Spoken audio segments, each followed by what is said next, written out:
ፈረደበት እንግዲህ እንግሊዘኛ ሙዚቃ ካሴት ታመጡና እንጂ በቃ የሆነ ሂፕ ሆፕ ምናምን ደን ስትባል የለም በቃ ይሄ በስኳር የሚሰራ ይሄ ስኳር በስኳር የሚሰራው የነጩ ትልቁ ነገር የለም እንደሱ ነው ምን የሚባል እሱን ነው የሚመስሉት።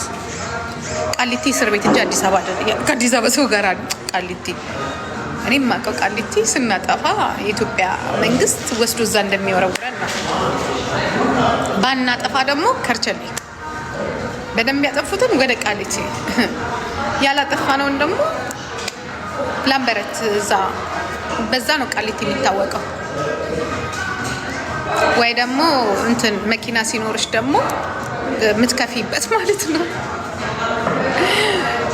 ጀስት ሲኒ ሞድሻል የኔ ቆንጆ ቴንክ ዩ ሶ ማች ማማ ውድድ ነው የማደርግሽ። እኔም ውድድ ግን የምትወድኝ ካሳንቺሶች ናችሁ። እንዳትወዱኝ በእናታችሁ እኔ ካሳንቺስ የካሳንቺስ ልጅ መጣ መሰለኝ። እስካይ ካሳንቺስ ነህ እንዴ? እስካይ ምን ነው ጠፋህ ግን? where are you long time I didn't see you። በቃ ሰፈሮቹ በሙሉ አለቁ።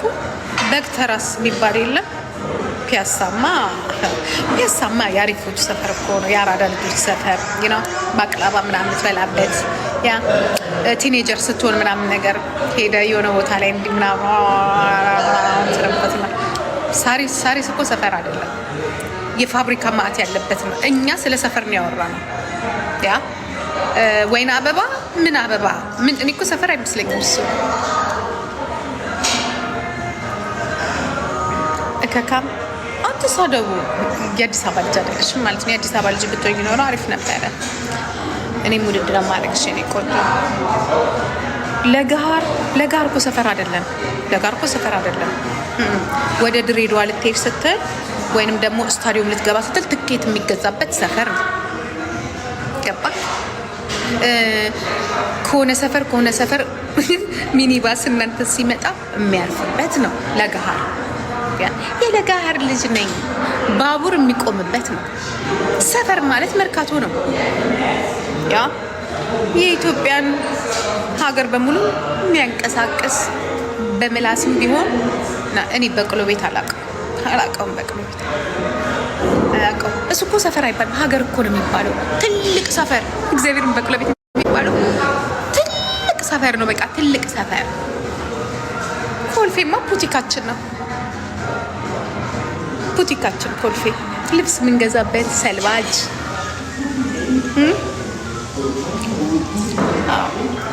ልብስ የምንገዛበት ቡቲክ ይባላል። የአዲስ አበባ ቡቲክ ኮልፌ ነው። አሪፍ ሰልባጅ ትገዛለህ። ዘይልክ ሙሉ ኮት ለሰርግ ካለብህ የምን አምባሳደር የምን ምናምን ስንትና ስንት ሺህ ብር ከአሜሪካ ከምናምን ዱባይ ለምን እዛ ትሄድና የሞተ ፈረንጅ ሙሉ ልብስ ካለው እሱን ቂቅ አድርገህ ሰርግን በቀላሉ ትገላገለዋል። ማንሽ ማያዬ ጂጂ ከሳሽ ልበል? አረ እግዚአብሔርን አልከሳውኝም። አረ ቦርጬን ባሳየሽ።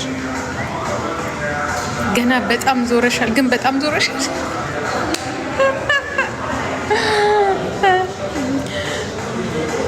በቅሎ ቤት ለሰርግ ምናምን ለመዝናናት ከፈለጋችሁ ፎቶ ለመነሳት ልክ እንደ ሐምሌ 19 ነው።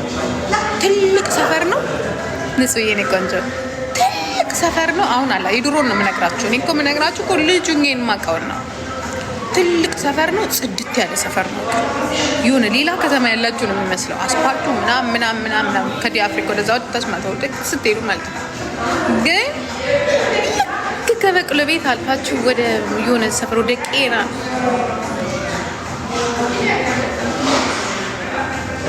ፋፊ የከተማ ልጆች እያወራን ነው።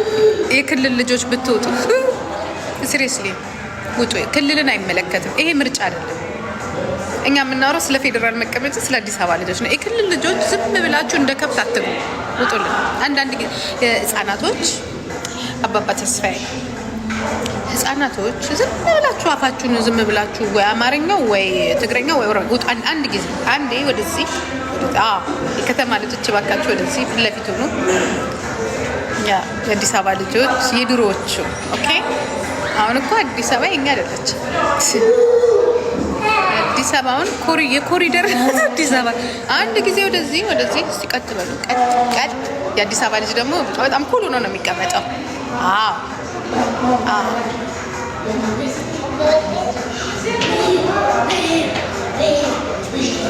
እና የማናት ምን አወራው?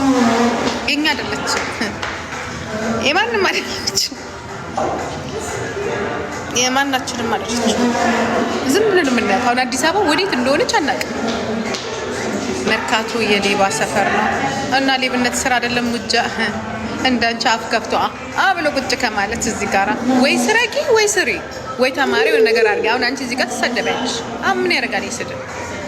ይሄ ስራ ነው። በእኛ በመርካቶ ልጆች ሌብነትም ስራ ነው። ገባሽ?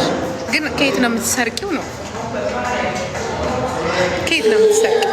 መጥሽ ከእናትሽ መቀነት አትሰርቂ። ገባሽ? አንዳንዴ ከባንክ ገባሽ ትበደሪያለሽ። ባንክ አበድሩ እዚህ እምቢ ካሉሽ በራስሽ ትበደሪያለሽ። ሌብነት ነው ሲሉሽ ይሄ የራሴን መንገድ ራሴ ፈርሜ ልበደር ገብቼ ነው ትያለሽ። ጨለማን ተገና አድርጌ በብርሃን ጠይቀን አልሰጣችሁም። ከዛት መርካቶ ይመቸው። መርካቶ አዲስ አበባ ስራ ተቀየረ። ደስ ብሎታል ልጅ ሲጫወት። ቀለበቱን አሳየን። የምን የሰረቅኩትን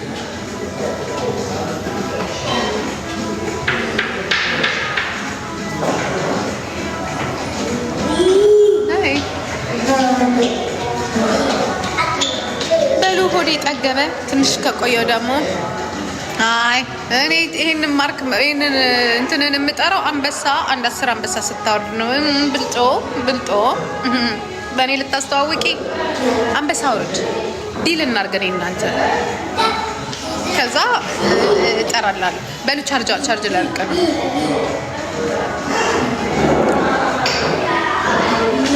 ቆይ ጂጂዬ፣ የአራዳ ልጅ በጊዜ ነው ወደ ቤት የሚገባው። ፋራ ነው ዝም ብሎ አገኘው ብሎ የሚሰጣው ሰገጤ። አራዳ ትቀየሳለህ ሲያልቅ፣ ጆኩም ወሬውም ሲያልቅብን ቻርጅ ላይ ያልቅ ምናምን ትልና ትቀየሳለህ። ወይ ደግሞ እዚህ ላይ አንበሳ የሚጥል ስለሌለ ማስቲካ ስረቂና ብይ ዩዘርዬ። እኔ አንድ ጊዜ ልንገራቸው የሆንኩትን ልጅ ሁኜ ማለት ነው። ልጅ ሁኜ ገንዘብ ተሰጠኝ። ስጪ ተብዬ ሂጂና ይህንን ገንዘብ አድርሺ ተብዬ ተሰጠኝ። እውነተኛ ታሪክ ነው የምነግራችሁ።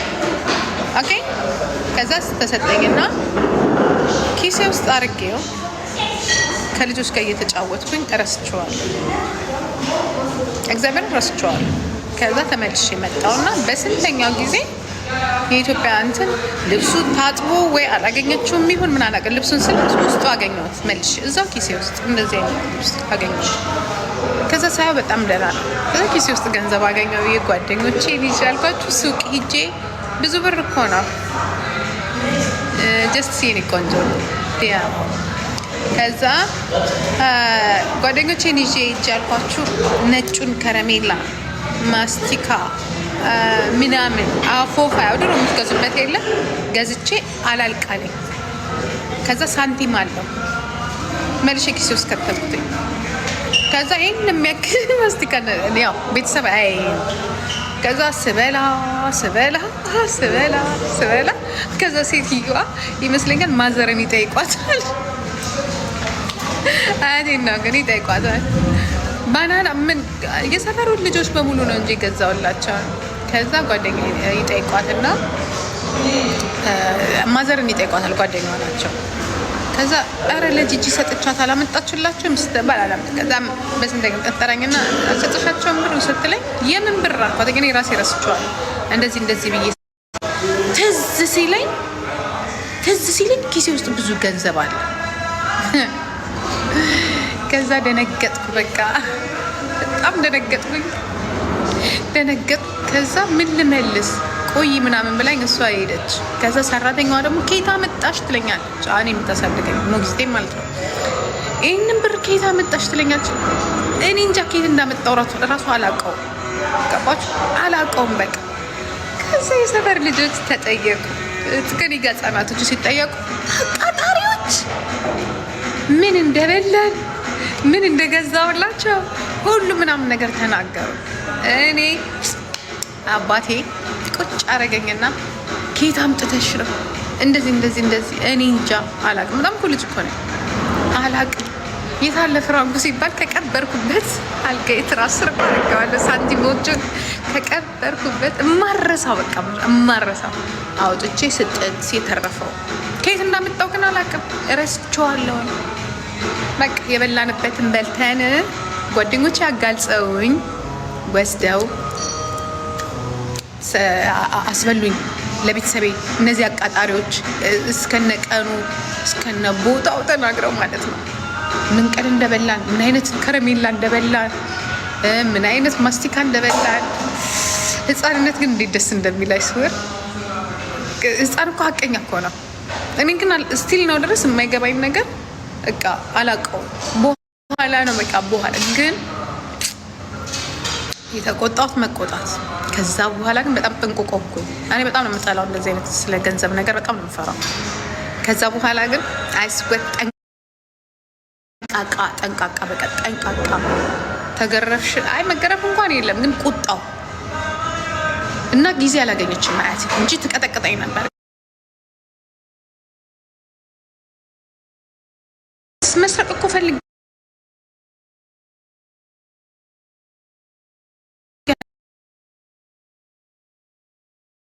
እግዚአብሔር ምስክሬ ነው። የሚገርም አስተዳደግ ነው ያደግኩትኝ።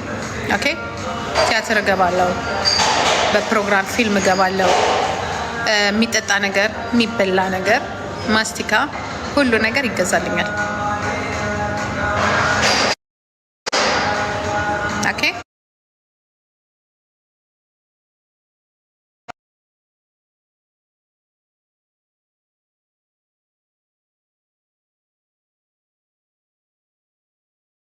አያቴ ለእኔ በጣም ኢንቨስት ታደርግ ነበር። አያቴ ገባችሁ? ቆንጆ አስተዳደግ ነው ያደግኩት። እንዴት ጂጂ ያደገች ብትባሉ መስማት የፈለግኩትን ነበር ማድረግ የፈለግኩትን ስላችሁ የፈለግኩትን ስላችሁ ደግሞ ኤክስትሪም ሳይሆን እንደ ልጅ አሉድ ይሄ ገንዘብ ቤተሰብ ምናምን ከተወሰነ ጊዜ በኋላ ገንዘብ ሲያገኝ ልጁ እንደሚያሳድገው በፍቅር ነው ያሳደገችኝ። በተለይ አያቴ በኢየሱስ